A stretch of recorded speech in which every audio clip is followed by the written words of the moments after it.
How Al Pacino became Tony Montana in Scarface. Al Pacino plays Tony Montana, a formidable drug king, in Brian De Palma's Scarface, but was Tony Montana a real person? Here is the background to Scarface. Tony Montana from Scarface is among Al Pacino's most well-known roles, but was the formidable drug king a real person?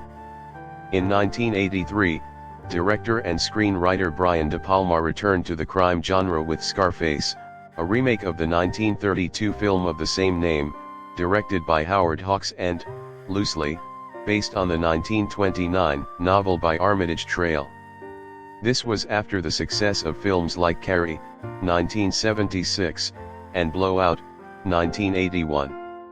Al Pacino, who was already a recognized and well-known actor thanks to his roles in The Godfather and The Godfather Part 2, was cast by De Palma as Tony Montana, the movie's primary character.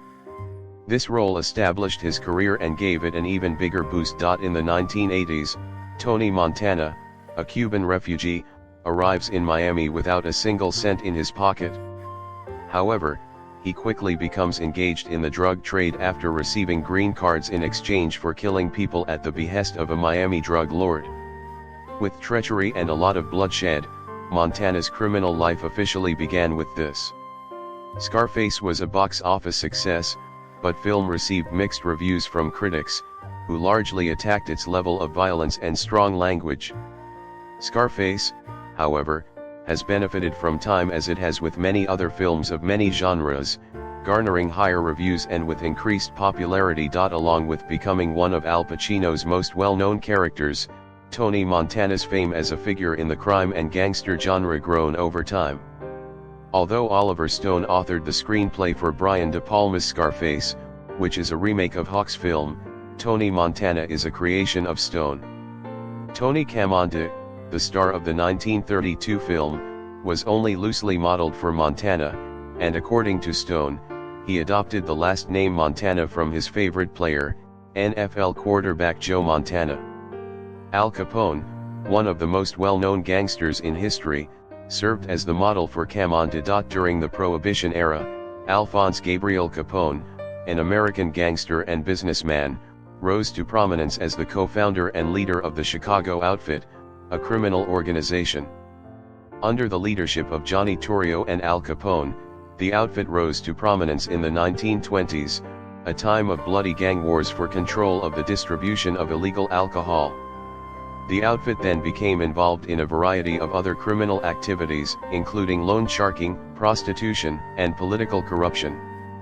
From a young age, Capone was immersed in organized crime, and his illegal enterprise dominated every aspect of his life. While he did have a positive public image and was even applauded when he attended sporting events, the St. Valentine's Day Massacre, in which 7 gang rivals were shot dead in broad daylight, damaged his reputation and led citizens to call for the government to take action against Capone and his associates. Capone was incarcerated in 1931 but was released 8 years later due to neurosyphilis symptoms.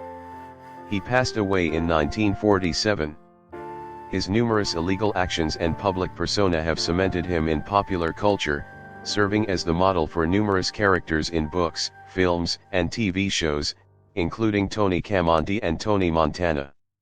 Of course, the name of the book and the movies was also based on Capone, who once had his left side of his face cut with a knife 3 times, earning him the derogatory moniker Scarface, which he detested. Although Tony Montana from Scarface is very different from Tony Camonte, they were both inspired by the most infamous criminal in history.